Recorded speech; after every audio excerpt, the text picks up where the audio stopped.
Hello everyone and welcome to Student for Liberty's e-Leadership Series. My name is Kelly Jemison and I'm a member of the Executive Board of SFL. We are honored to have David Friedman to deliver a talk tonight on anarchy and efficient law. Before we begin though, I'd like to take a moment to introduce Students for Liberty and the e-Leadership program. Students for Liberty is a 501c3 nonprofit organization run by students and for students dedicated to liberty. We were formed 2 years ago to serve a previously unfilled niche in our universities, connecting liberty-friendly students with other students, faculty, organizations, and resources to help them advance their ideas and application of classical liberalism. The resources we offer include free books for student groups, a speakers network, protest grants, handbooks on running student organizations, tabling kits, leadership training, and an academic journal for liberty and society, and our bread and butter conferences. The e-Leadership program is our way of giving you access to the ideas and mentorship in liberty year-round from wherever you are. We hold webinars each week to put you in touch with the top mentors and scholars for liberty in the country. For a full list, please visit our website, studentsforliberty.org. Now I am pleased to introduce our speaker this evening. Professor Friedman is a professor of law at Santa Clara University. His specialties include economics and analytics of law, computers, crime, and privacy. He has published economic analyses of affirmative action, punitive damages, trade secret law, and accident law. Friedman has also written on the topics of price theory, medical care, population economics, the economics of war, historical perspectives on freedom, and criminal defense. Prior to joining the Santa Clara Law faculty in 2005, Friedman taught at Cornell, Tulane, UCLA, the University of Pennsylvania, Columbia University, and the University of Chicago. David Friedman is the son of Milton and Rose Friedman. His son Patrick Friedman has also written about anarcho-capitalism, particularly seasteading. David Friedman holds an AB from Harvard University and a PhD in physics of Chicago. Just to note, there will be about 15 minutes of Q&A at the end of the webinar. Feel free to type in any questions into the question box. For those interested, this webinar will be recorded and archived on our website in the next few weeks. Without further ado, I present to you David. Hello, everybody. I thought the most useful thing to put on the screen other than me would be my web page. So if anybody's curious, you can go to that and get lots of additional material, including a text version, a chapter I wrote on the same subject that I'm going to be talking about tonight. Conservatives and most libertarians share a problem that I would like to discuss as the beginning of my talk. And the problem is that they believe that governments are very bad at doing things. They believe that if the government is in charge of agriculture, you're likely to have famines. That if the government is in charge of building cars, you're likely to produce poor cars at a high price. And they think that partly because governments usually have the wrong incentives, and partly because they usually have problems solving the design problem of doing things. So conservatives and most libertarians see as the solution to this problem a society where cars and grain are produced privately, where private individuals have property rights, where they have a legal system that lets them trade with each other, freedom of contract, a bunch of characteristics that allow a sort of a decentralized economic system for doing stuff. And the problem with this view of the world is that in order for it to work, you need a legal system. The legal system is being produced by that same government that conservatives and libertarians believe is incompetent at producing things. And as any law student could tell you after his first month or two, designing a legal system is a non-trivial problem. That a legal system, when you actually get down to the nuts and bolts, is a very complicated thing. So if governments can't produce grain and cars, why do you expect them to do a good job of either defining or enforcing rights? And if governments don't do a good job of defining and enforcing rights, then how do you get your free market society to work when the government is the organization that's producing its legal system? That's the basic problem. A different way of putting the problem, turning it around, is to ask, how would you produce a good legal system? Not what would its content be, but under what institutions would the people who are designing laws have an incentive to do a good job? and under what institutions would the people enforcing laws have an incentive to do a good job? How can we get laws produced by something similar to the mechanism that we now use to produce food and cars? And of course, the standard solution to this problem in our society is democracy. We've run that experiment. We've run that experiment many times in many different societies, and none of them did a very good job. And the same arguments that suggest that a democracy won't do a very good job of running agriculture or the auto industry or delivering mail also suggests that it probably won't do a very good job of designing legal systems. I suppose my standard example from the standpoint of an economist would be tariffs, taxes on imports. Economists have known now for about 200 years that a country that imposes a tariff normally is injuring its own inhabitants by doing so. And for 200 years, with only a couple of exceptions I can think of, every country in the world has had tariffs.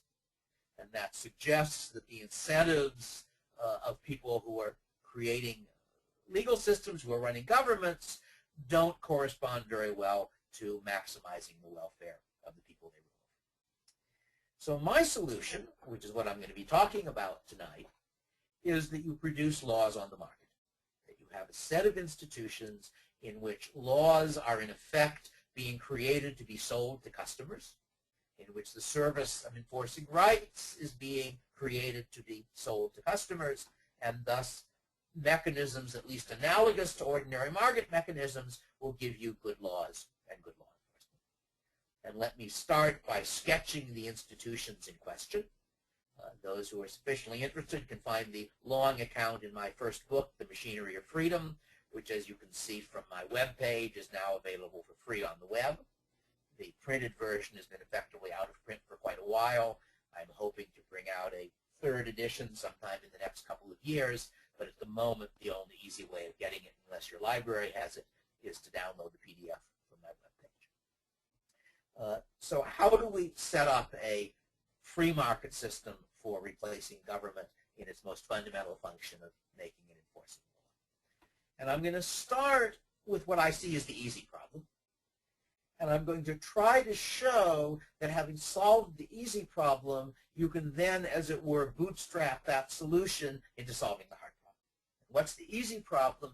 The easy problem is enforcing agreements between people who are in long-term relations with each other. If you imagine two firms or two individuals who are dealing with each other, the people I hire to mow my lawn or the people who hired me to teach their students, say. If we expect to be dealing with each other for a long time, we have a strong incentive to keep our contracts with each other. Because if you cheat me today, I'm not going to trust you tomorrow. And if I can't trust you tomorrow, neither of us can get the benefits from our mutual cooperation. So that's, I think, the easy problem, that you have organizations or individuals who will be dealing with each other on a repeat basis. And you then have what's sometimes called the discipline of constant dealings. The fact that that repeat basis gives both of them an incentive to keep their agreements. That does not solve the problem, however, of enforcing my rights against a firm I will deal with only once. And it certainly does not solve the problem of enforcing my rights against a burglar or a mugger with whom my transaction is not going to be a voluntary one. So how do we solve that problem?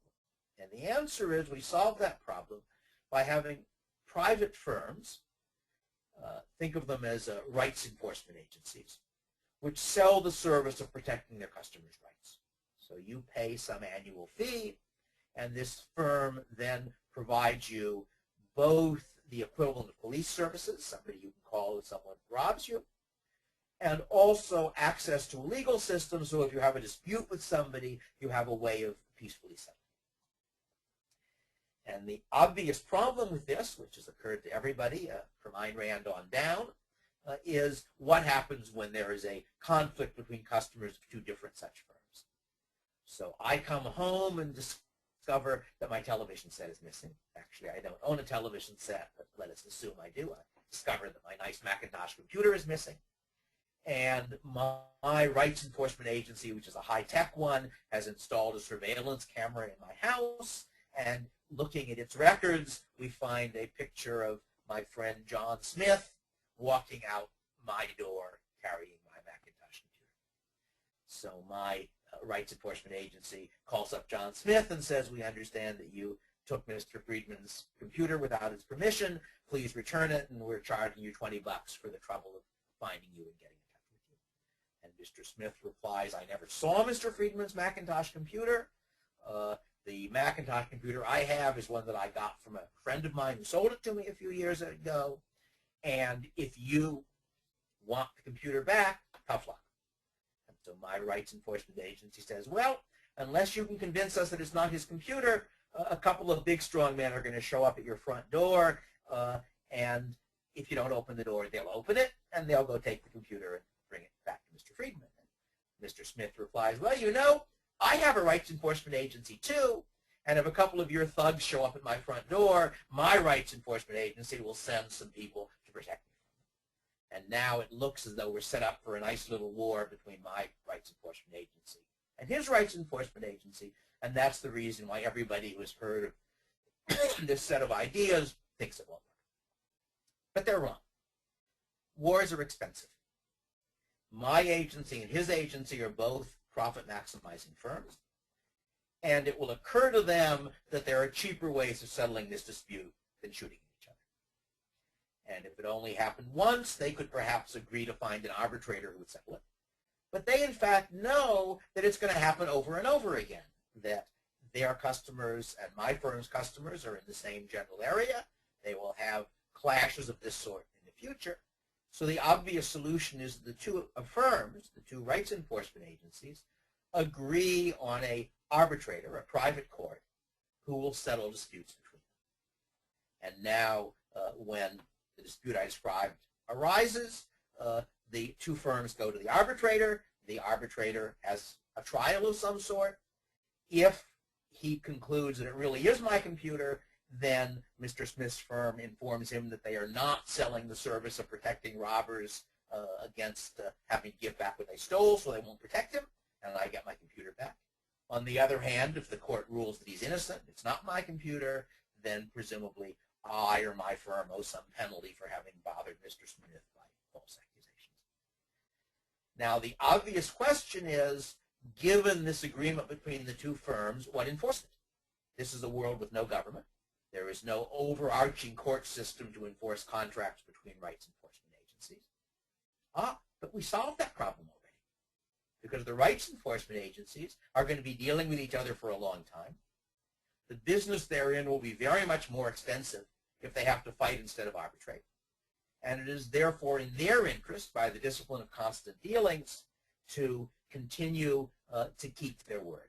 Each one knows that if, when the court rules against his customer, it refuses to go along, then next time when the court rules in favor of his customer, it will do no good, because the other agency will respond in the same manner, will say, if you would keep your agreement, we won't keep ours. So therefore, the two agencies have a strong self-interested motive for abiding by their agreement, and we now have a system in which disputes are being settled by courts, not by violence, and in which individuals are being protected by private firms in the business of protecting them. We have, in effect, made both law and law enforcement into private goods rather than public goods, and we have much better mechanisms for producing private goods than for producing public goods. Now, there's one odd feature about this system that I ought to mention now, and that is that you are not going to have a uniform legal system. The rules that apply between me and Mr. Smith are the rules of the court that my agency and his agency have agreed to. The rules that apply between me and Mr. Jones are the rules of the court, the arbitrator, that my agency and his agency have agreed to, and there is no guarantee those will be the same rules. So in that sense, this is a system of legal diversity. And that may sound strange to you, but of course all of us live in a system of legal diversity, that the law that applies to you is different in the United States and in Canada. It's different in California and in Illinois.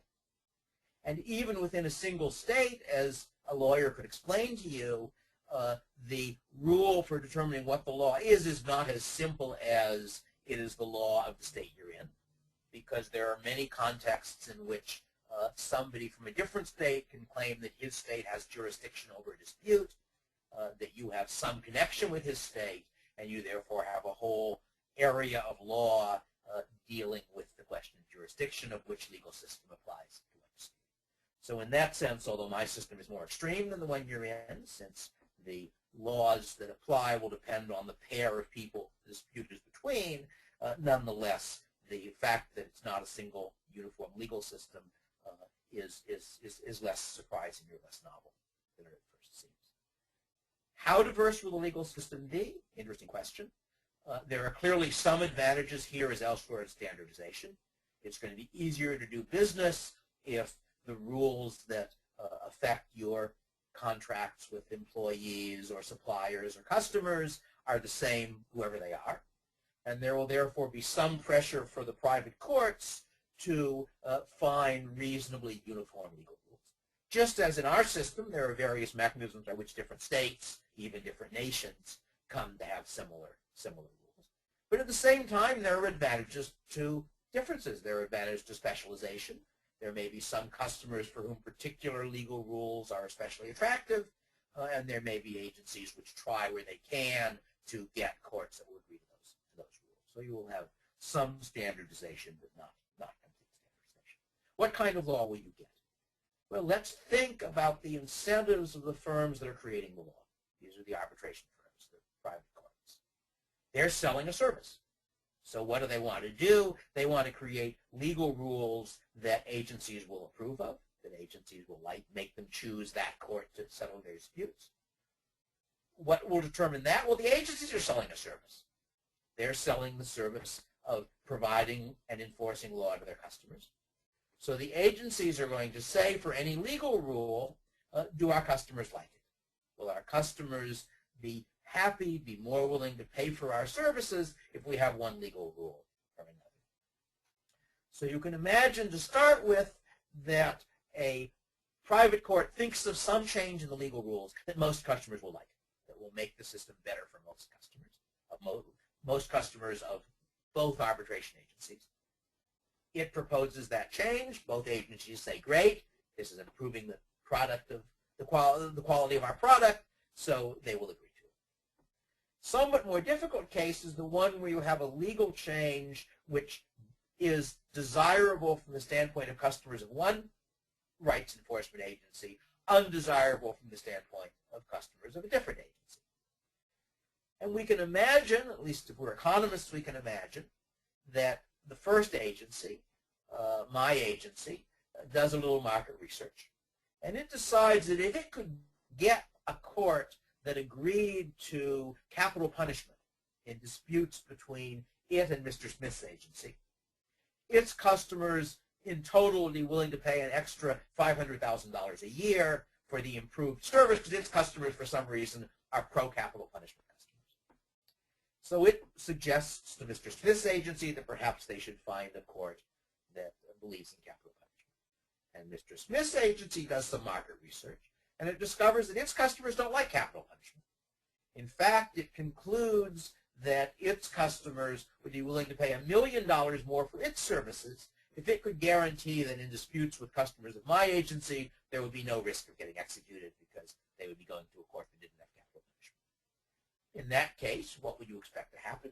You would expect the two agencies to agree on a non-capital punishment court, and Mr. Smith's agency to do something else for my agency, to offer a subsidy, to offer to agree to some other legal rule that they like, some sort of an implicit or explicit side payment, because both of them are bargaining to try to maximize their income from the service they're selling.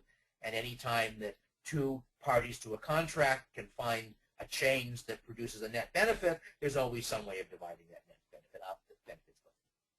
So that means that the private courts in this system are trying to design good law. They're trying to design law which maximizes the total benefit to the customers. Now, I'm going to hedge on that a little bit later, but let's take that as at least starting point. Let's compare that to democracy. Because you might say, look, the legislators who make our law also want to benefit everybody because they'll get more votes if they do. But there are a couple of major differences. To begin with, the individual voter in a democracy has no incentive to know what his legislator is doing or what the effects are of what he's doing, because the individual voter knows that his vote has very close to zero chance of determining the outcome of the election. So I could spend many hours of time figuring out what my congressman is doing and figuring out whether the bills that my congressman votes for are ones that are good for me or bad for me. Be hard to do, of course. One could go into that. But even if I did it, it wouldn't be worth anything except as entertainment, because having found that out and having decided my congressman is a good guy or a bad guy, I now know that my vote won't, in fact, keep him or get rid of him. On the other hand, in the system I've described, I can freely choose which rights enforcement agency I choose to be a customer of. So if I find that a different rights enforcement agency has managed to contract for a collection of courts for settling its disputes, which have law that I like better than mine, I can switch agencies, quit one, become a customer of another. So just as in ordinary market contexts, the individual has an incentive to be well informed because he gets to choose what he gets. I like to imagine as a demonstration of why democracy works so badly. Suppose the way we bought cars was that you put together a group of 1,000 people and you said, all right, you've got a month to do your research. At the end of that, we'll have a vote on which car all of you will buy. And whichever car gets the most vote, all of you will then buy it. It would not make sense to spend very much time and effort testing cars or reading consumer reports or talking to friends with different cars, because you would know that however much work you did, the car you got would be the one everybody else voted for, and probably not. Whether you got it wouldn't be determined by how you voted. That's how we make laws. Right? So the argument I'm offering is, first, there's no incentive to be well informed in the democratic system. But second, it's very hard to, because in the case of the private market for law, the alternatives are all out there to be compared. You can say, well, look, how do I know that my agency is doing a lousy job of protecting me? My neighbor, who's a customer of a different agency, pays the same amount I do. I had 3 break-ins last year. Only one of them did they ever catch the guy, and they didn't get my stuff back. My neighbor had only 1 break-in. Maybe the burglars know something about whose rights enforcement agency does a good job. And that break-in, his agency caught the guy in 2 days, brought back his stuff, everything was fine. So in the private system, you've got alternatives which you can actually look at and observe and choose among. We're never going to find out what the McCain administration would have been like. All right? The last election, I don't think I voted for anybody because I didn't like the Libertarian candidate, who wasn't very Libertarian. But on the whole, going into the last election, I thought Obama was probably a less bad bet than McCain. I didn't think either of them was a very good gamble, but on the whole, I thought that, as in the election before that, the problem with electing the Republican is he would do the same things as the Democrat, but we'd get blamed for it, because he would use rhetoric of the free market while doing very unfree market things, and there would be bad consequences, and people would say, look how badly the free market. Whereas if you elect the Democrat, he does the same bad things, but at least we aren't the ones who get the blame. Looking back, I was probably wrong. I think Obama probably managed to be not only a worse president than Bush, which took some doing, but probably a worse president than McCain would have been. But we'll never know. So we don't get to observe those 2 alternative administrations. Whereas I do get to observe 2 alternative cars, 2 alternative grocery stores, 2 alternative restaurants, and compare among them.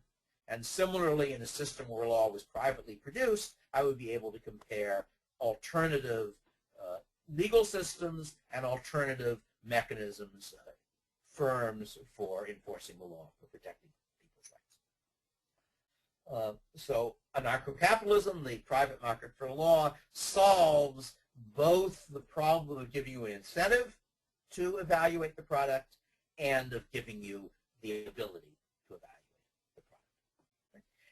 The title of this talk is Anarchy and Efficient Law. So let me now make a very brief digression into what economists mean by efficiency. This comes out of a problem economists face. And the problem economists face is that people ask us, what should we do?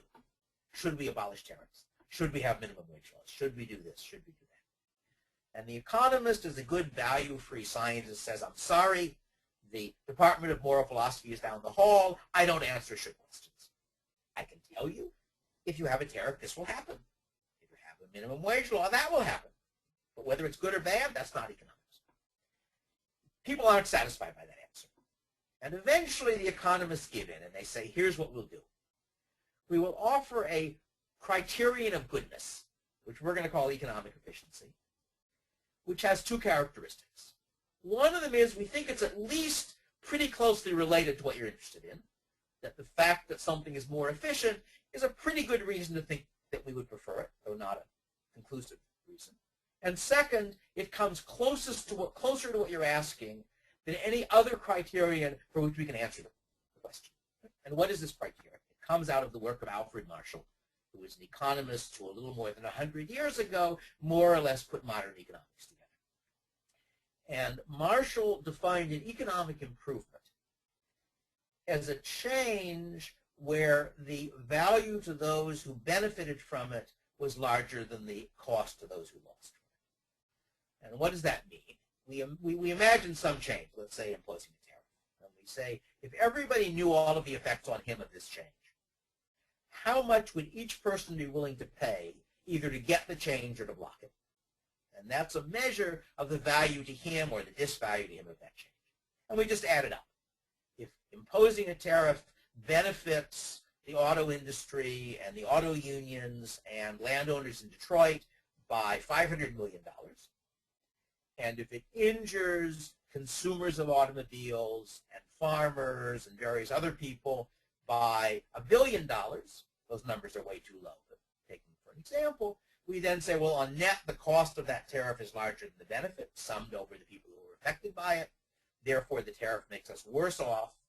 Therefore, abolishing a tariff improves economic efficiency. Creating a tariff lowers economic efficiency. I should say Marshall didn't call it economic efficiency. That's a later terminology. And you can think of various reasons why it's an imperfect measure of what's good or bad. If you're sufficiently curious, you can find discussions of that question in 3 of my books, 2 of which are available online. But it is the criterion economists use. And if you think about the system I've been describing where law is produced on the market, you can see that to at least a first approximation is going to tend to generate efficient law.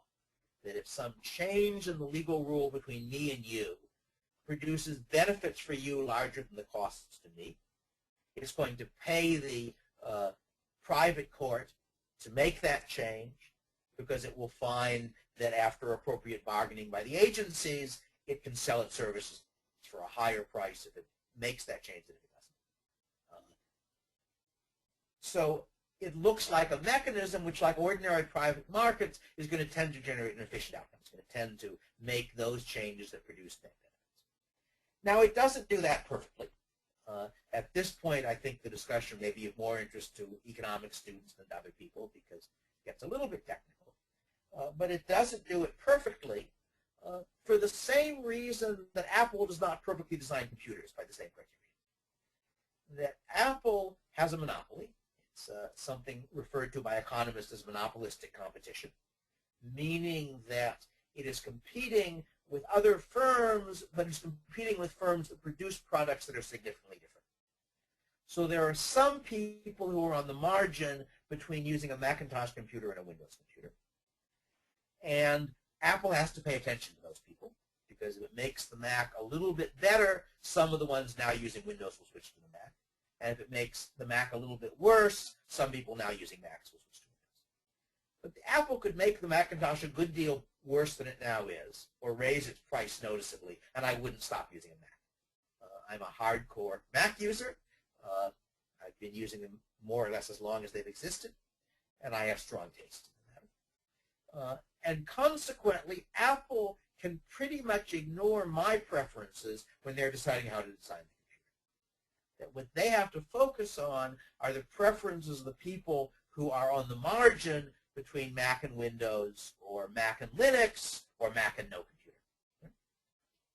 Similarly, in my legal system, if my rights enforcement agency happens to produce a bundle of services that's exactly what I like, or at least much closer to what I like than anybody else provides, then when they switch to having or not having capital punishment, which we'll imagine I have opinions on, they don't have to worry about me because they're not going to pull me in. I'm a customer already. They're not going to drive me out. And therefore, like a firm of monopolistic competition, these firms are going to be focusing on the marginal customers. And that means that they're really not adding up all gains and all benefits. They're adding up a sort of an approximate measure of that, which is weighted towards the people who are more or less on the edge between different enforcement agencies. So in that respect, it's not perfectly efficient. There's another respect which is perhaps more interesting, and that is that my firm and Mr. Smith's firm are going to care about effects of their legal rules that affect their customers, but they aren't going to care about effects of their legal rules that affect other people's customers. And let me give you the example that seems to be clearest for that, and that's intellectual property law. Suppose the two agencies are bargaining over whether or not to respect copyright. And when they agree to respect, if they agree to respect copyright, that imposes certain costs and certain benefits. It's a benefit to me as an author because it means that people who are customers of the other firm who want to read my books will have to pay me royalties. It's a cost to the customers because it means that if they want to read my books, they'll have to pay me royalties. And at first glance, you would say, well, that's a wash. It benefits me by just as much as it costs them. We really shouldn't care. And that's wrong. It's wrong for two different reasons. One of them is that there are some costs to enforcing copyright law, so that from that standpoint, the benefit to me will be less than the cost to them. But the second reason is that the existence of copyright law gives authors an incentive to write books, and musicians an incentive to create music. And other people, patent law gives inventors an incentive to create inventions. The problem in my system, though, is that the benefit of my writing more books partly goes to customers of my agency and of Mr. Smith's agency, but most of it goes to people who are customers of neither agency. So when my agency and Mr. Smith's agency agree that copyright law will apply among their customers, they are producing a benefit to me, a cost to the customers, the people who buy my books, and a benefit to everybody in the world who might want to read my books. They will ignore all of that benefit except the part that goes to their customers. And it therefore might be the case that even if the net benefits from copyright law were larger than the net costs, that the benefits to those two agencies of the copyright law would be less, and therefore they wouldn't have copyright law even if it were economically efficient to have it. Now, I'm not expressing an opinion as to whether copyright law and patent law are good or bad things. That's a complicated issue and would require another talk and would still not have a clear answer. I think that copyright law is on its way out for purely technical reasons, that where intellectual property is mostly in digital form, it becomes very hard to enforce copyright law, and therefore people are finding other ways of getting paid for what they produce. But the point here is that even if copyright law and patent law are good things, you might not get them under the institutions I recommend. So that's a problem.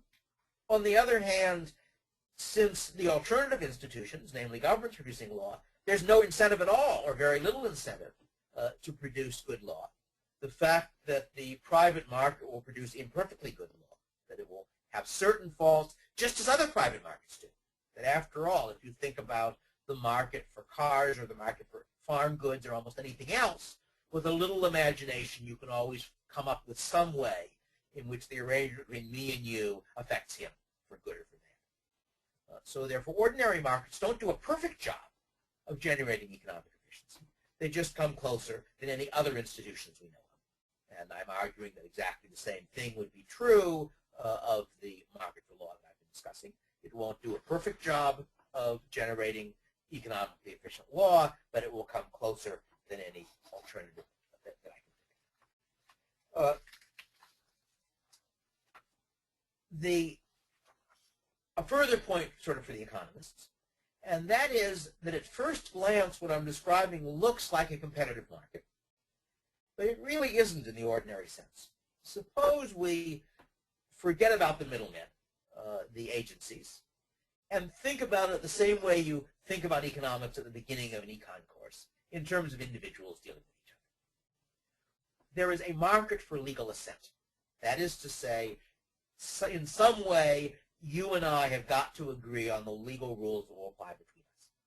And I'm describing a system where it's done for us by middlemen, but you can eliminate that in your imagination and try to think of what's basically going on. And you might think the market for legal assent is a competitive market because there are, after all, 300 million other people just in America who I'm buying legal assent from. I want agreement with each other person on the laws between us. But it isn't a real competitive market because on a competitive market, each of the sellers is selling a good that's a substitute for what the other ones sell. So if I could buy a pound of flour from you and a pound of flour from him, or I could buy 2 pounds of flour from you. I can buy legal assent from you. I can buy legal assent from him. But I can't buy 2 legal assents from you because you can't agree to the rules between me and him. All right?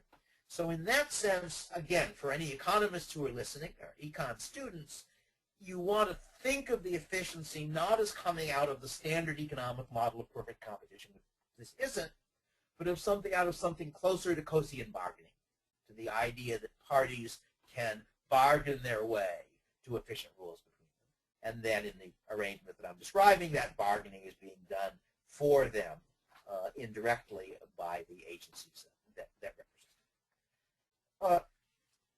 I've really said most of what I have to say, but it occurs to me that there's one point that some people might find interesting, and this has to do with my claim that the enforcement agencies in my system are going to settle by arbitration rather than by violence. It turns out that we have some experimental evidence on this question. And the evidence I'm thinking is not the interaction between governments, between nations, which in a way is somewhat analogous to my case, but rather the interaction between insurance companies. Think about the situation for auto insurance. Your car runs into my car, and there's a dispute. There are 2 ways that our insurance companies could settle that dispute.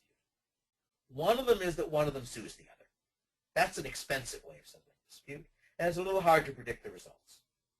The other is that they could bargain their way to an agreement. They could have some rules they've agreed to in advance, which say under these circumstances, this guy is responsible, under those circumstances, that guy is responsible. That, like my arbitration agencies in the legal context, is the low-cost way, which, however, depends on agreement. All right? Either insurance company could pull out of that and could say, we don't care what the rules are, we're going to sue you. That's very closely analogous to the fact that in my system, any rights enforcement agency could say, we don't care what the court says, we're going to fight for our customer. We observe that almost all auto accidents are in fact settled by the low-cost method. That auto companies very rarely go to court. They almost always settle these disputes between themselves by whatever rules of thumb they come up with. And that strikes me as interesting. Now, the other thing I should say before I'm ending is that there are 2 very important questions I have not dealt with, because they are not about whether my institutions will produce efficient law, they're about whether my institutions will work.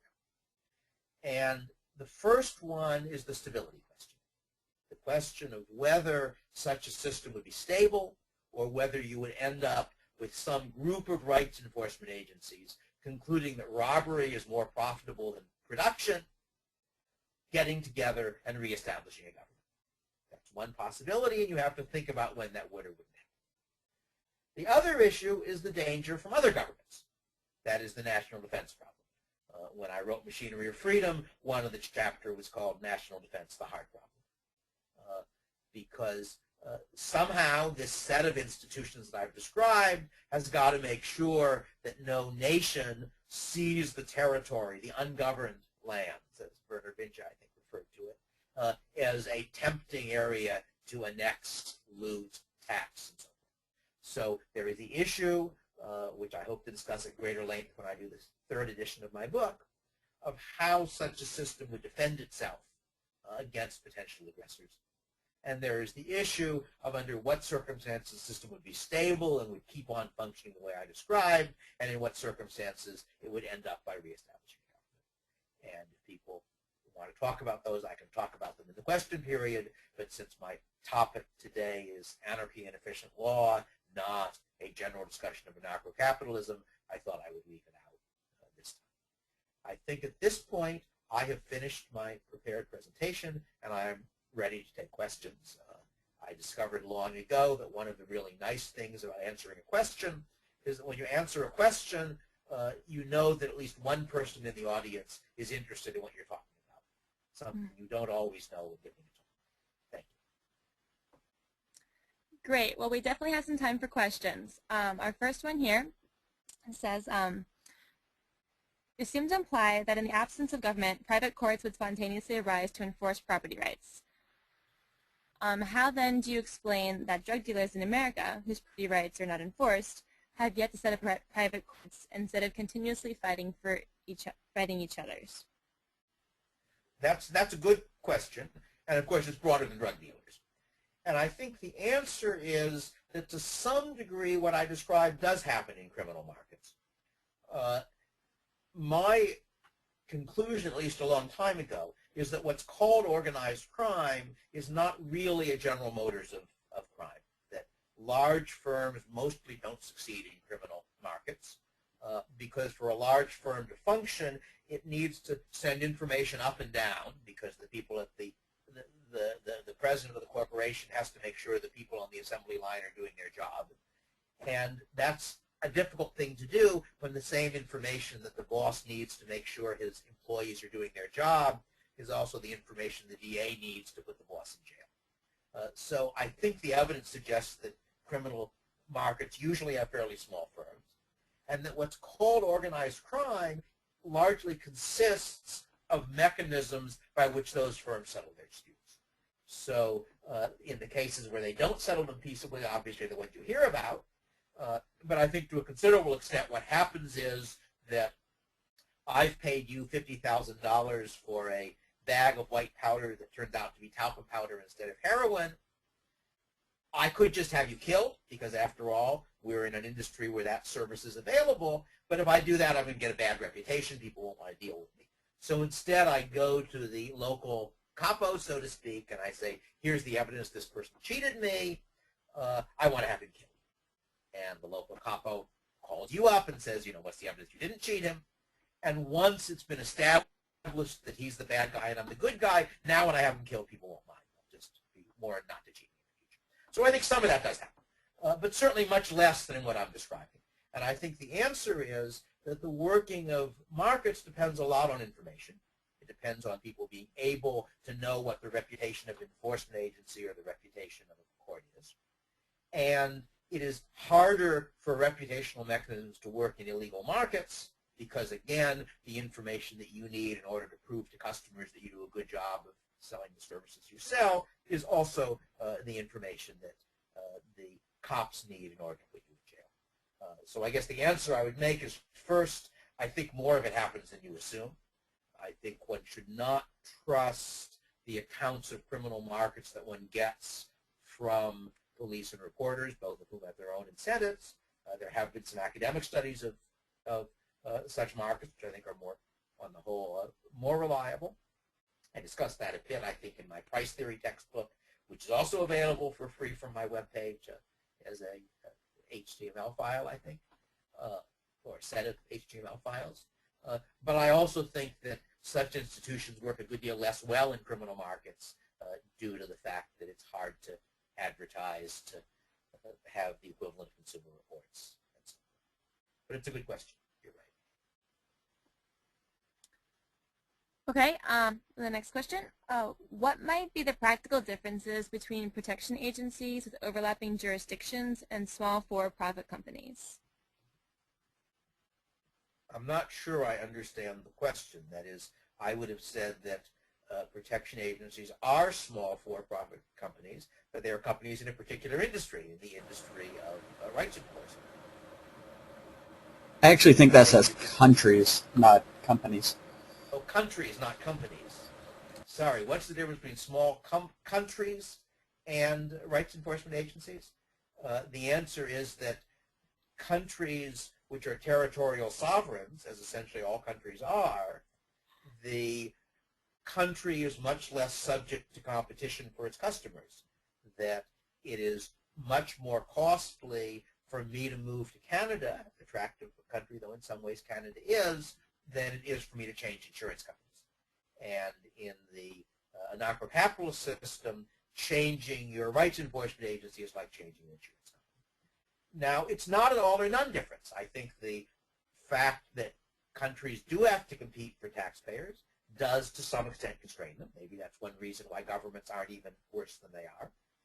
As some of you may know, my son Patri has had this project for years for what he calls seasteading. He's got the Seasteading Institute, which you can find on the web, which is the project of creating inexpensive floating housing. Floating in the sense of floating on oceans, not on ponds. And there are a number of arguments for it, but one of the arguments is that it makes taxpayers more mobile and therefore puts pressure on governments to treat them better. So that one way you could imagine seasteading implemented is that we have a collection of large rafts that a bunch of us are living on, floating 15 miles or 5 miles off the California coast, somewhere, let's say, inside U.S. territorial waters. We are probably, if not U.S. citizens, then U.S. residents. But if taxes get too high in the U.S. or the U.S. tries to enforce laws we don't like, we can make arrangements with Mexico or Canada or maybe someplace even farther away that would like to have us as taxpayers and call up some tugboats and our collection of rafts move into someone else's territorial waters. And in the more extreme version, our communities are outside of territorial waters, so they're not under any government's rule.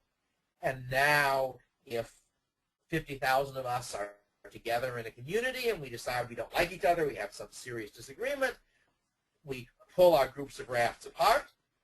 Maybe we find some other people in another community who agree with us and they join with us. So you can imagine something much more like a fluid system with governments, but governments whose citizens were mobile.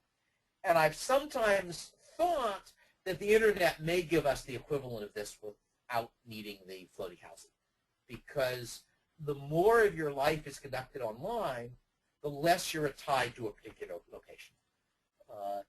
It has occurred to me partly because when my daughter went off to college, she kept most of the same friends because most of her friends were people she interacted with online, not in real space. And if you imagine a future where most people are spending a very large part of their time online, where most social interactions are over the internet, where most of the ways in which people are earning their living are telecommuting in effect, in that world, the cost to me of picking up and moving to Canada is much lower than in the world I now live in. And the lower that cost is, the more governments will be constrained to treat people well. I don't know how many of you have read anything by C. Northcott Parkinson, who's best known for Parkinson's Law. He was an English academic who was very good at writing humorous essays making serious points. Parkinson's Law has two forms. Work expands to fill the time available, and the number of people employed by a bureaucracy increases at a constant rate, independent of whether the work to be done increases, decreases, or whether there's any work at all. Sounds like a joke, but then Parkinson gives you the data for the basically the civil service, the British Colonial Office, the civil service that was supporting the British Empire during the time when the British Empire was vanishing, and the number of bureaucrats kept going up. And he gives a similar data for the British Navy, for the onshore establishment of the Admiralty, during a time when the British Navy went from the most powerful navy in the world to barely able to beat Argentina. The number of bureaucrats kept going up. Another one of his essays deals with taxes. And the passage that I like is where he's talking about the bit in the Bible where the Israelites decide to leave Egypt. And he comments that the productive people of the world have discovered by long and bitter experience that they will usually have to pay about 10% of their income to some gangster, feudal lord, or Department of Internal Revenue. It matters little what you call it. When the rates get higher than that, the Israelites start looking at the atlas. There are probably better places to be than Egypt. Now, he was too optimistic with his numbers. Unfortunately, it's much higher than 10% nowadays. But the basic argument is a legitimate argument. So I hope that answers at least some of your question. Let's see if somebody else has another one. Next question is, right now, the rich pay for most of the government. Would the socioeconomically disadvantaged be able to afford protection from rights enforcement agents? Will they have to buy inferior rights protection? Well, that's a good question. To begin with, I don't think it's true that the rich pay for most government. You get that impression if all you look at is the federal income tax. The federal income tax is very heavily weighted towards high incomes. On the other hand, state sales taxes are not. It's unclear what the real incidence of property tax is in terms of who ends up paying it.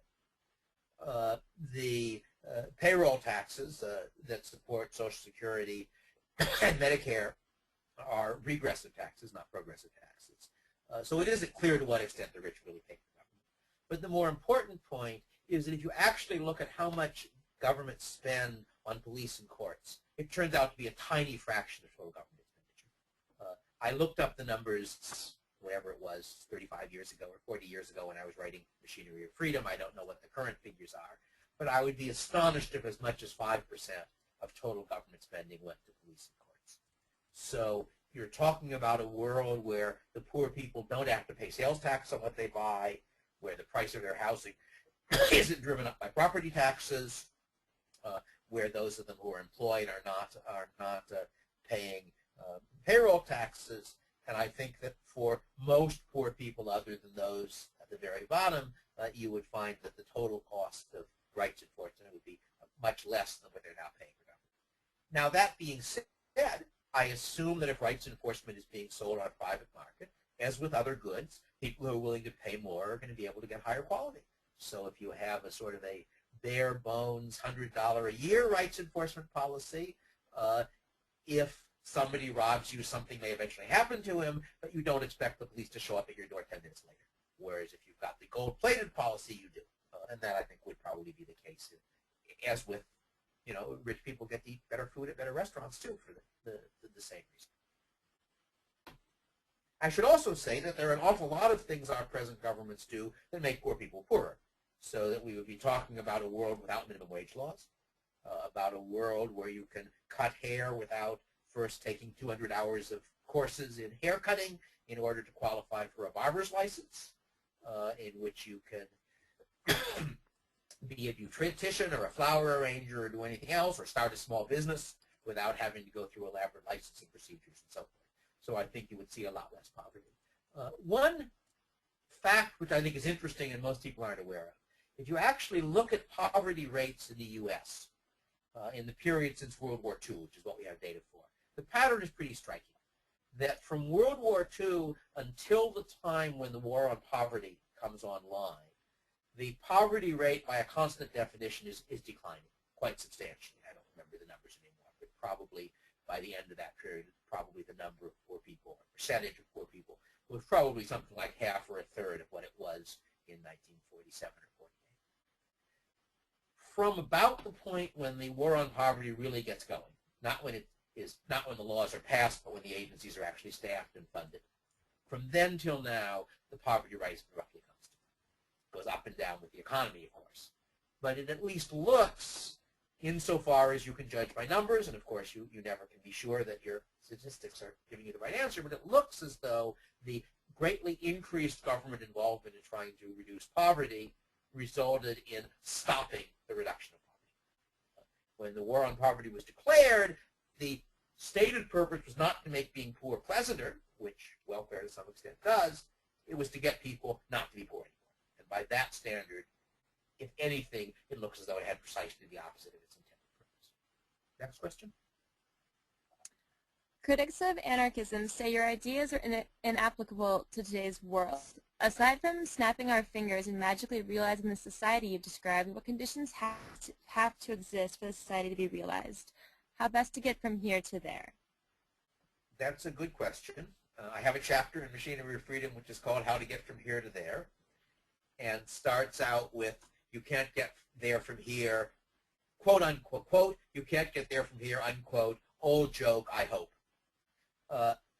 I guess my view is that part of the way you get there is just by changing ideas, by what I'm trying to do at the moment, that if many people see a society without government as a viable option, that then the arguments for government power become weaker.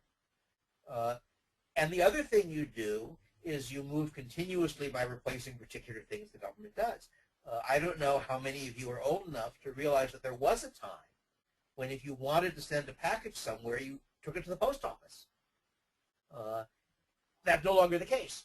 Well, in the world of 1950, where the only way for almost anybody of getting letters and packages delivered was a government agency, it was natural enough to say if we had no government, there would be no mail delivery.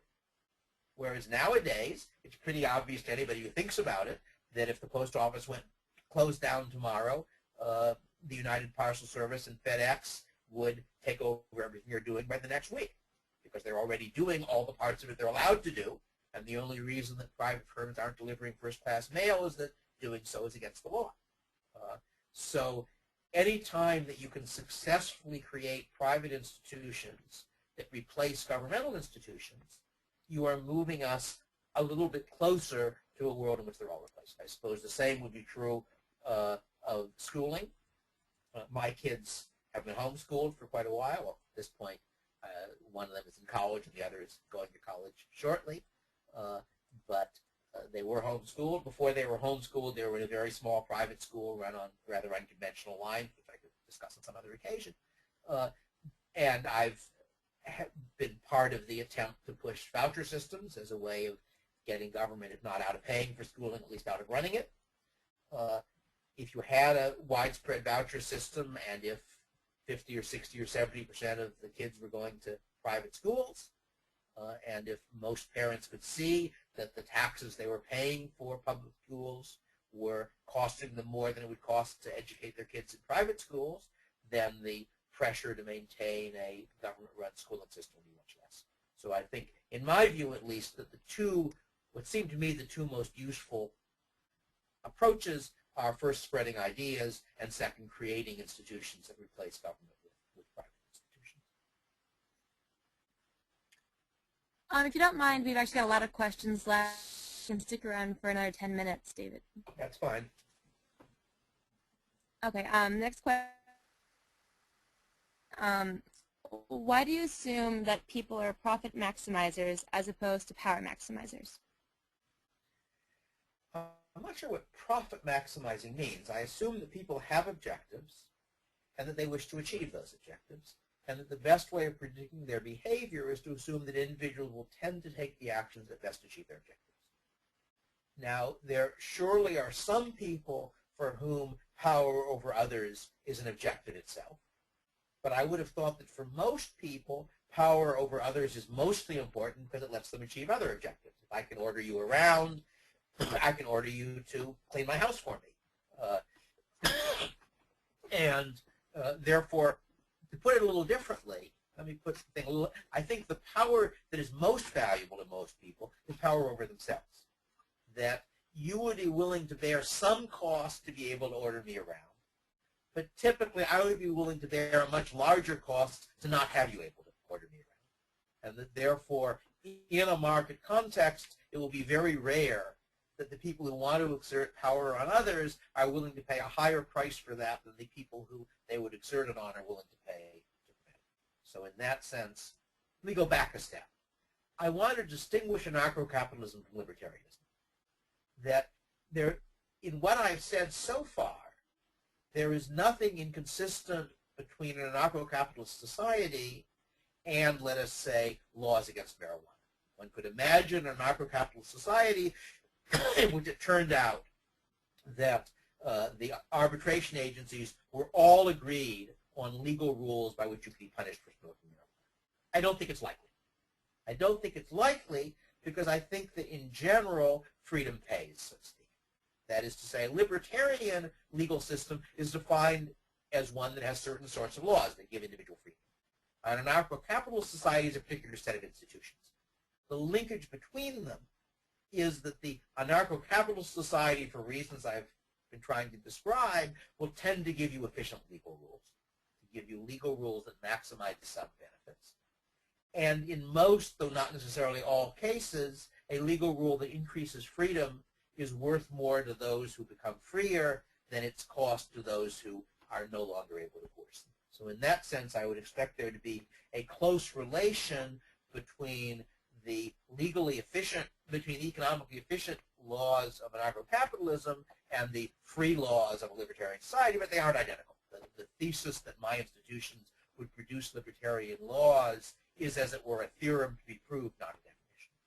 I don't know if that answers your question or not, but in any case, I don't assume that nobody wants power, but I assume that not many people are willing to pay the price that power would cost them on a free market. The next question, how dependent upon general acceptance of a rights protection firm's legitimacy of the use of violence is the establishment of these firms? Could such a firm or group of firms effectively set up in Somalia serving 10% of the populace while being labeled as demonic by the other 90%? Huh. It's an interesting question, the whole question of legitimacy. And I have a discussion in a number of places of the question of what defines government. And the closest I can come is that in human societies, people have a set of commitment strategies. That basically, there are certain things if you do to me, I'm willing to go to quite a lot of trouble to stop you doing. And that what's special about a government is that it's an organization against which people drop those strategies. So a government can do things to people without calling forth strong opposition, which a private organization couldn't do. I'm not sure if that's relevant to your question or not. I think that certainly it's going to work a whole lot better if you have a culture where people say, well, all right, these organizations behaving in this way are legitimate, whereas doing certain things aren't, as long as it's the right things. I think in Somalia, as I understand it, considerable parts of Somalia are under not my system, but a sort of non-state legal system, a traditional legal system. One of my students last year, I think, did a paper on the Somali legal system. And if you look hard enough on my webpage and go to the webpage for my seminar on legal systems very different from ours, you can probably find the paper on Somalia. But I think if you have a society where a lot of people think of themselves as at war with each other, it's going to be very hard to make things peaceful, which is one reason why it would be hard to establish what I'm describing by a revolution as opposed to a sort of gradual evolution. I sort of like the picture in Snow Crash, for those who have read that, of a society which is an anarcho-capitalist society, but there's still a government. It just doesn't do anything anymore. There are still people who out of habit go to the government buildings every day, but they have no power.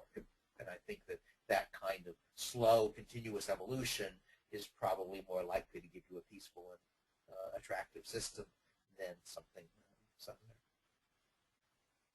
I don't think that answers all of your questions. I hope it answers part of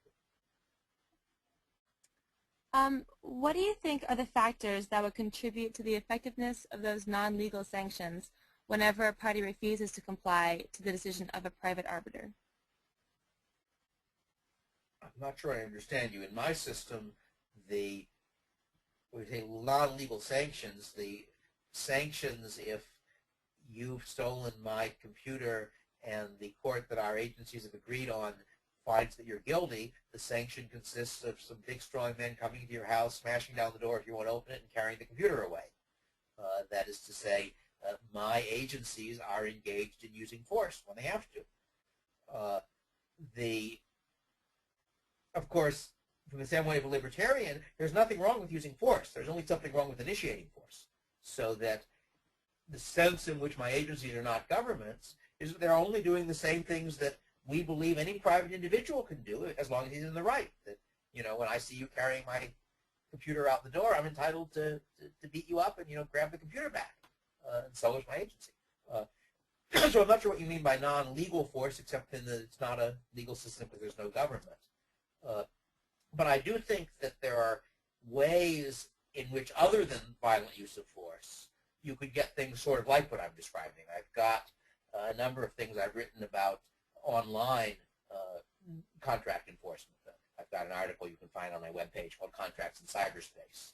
And I argue there that you can get quite a lot of what I'm describing simply using reputational enforcement rather than violent enforcement. And that depends on the fact that online interactions are in a sense all voluntary. You can't get a bullet through a T1 line. And therefore, it may be sufficient that if I sign a contract with you and then break it, then other people who might want to deal with me can discover the fact, at which point they don't deal with me, and therefore it's in my interest to keep the contract.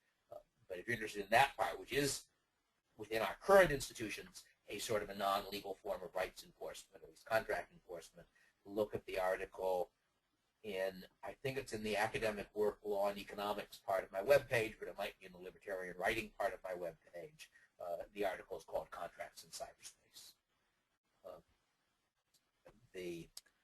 As you can see here, if you're seeing my screen, my webpage starts out with 4 worlds, one of which is pictures of my cute kids, one of which is my academic work, one of which is libertarian writing, and one of which is my activity in researching medieval recipes and building Renaissance chairs and doing various other things of that sort.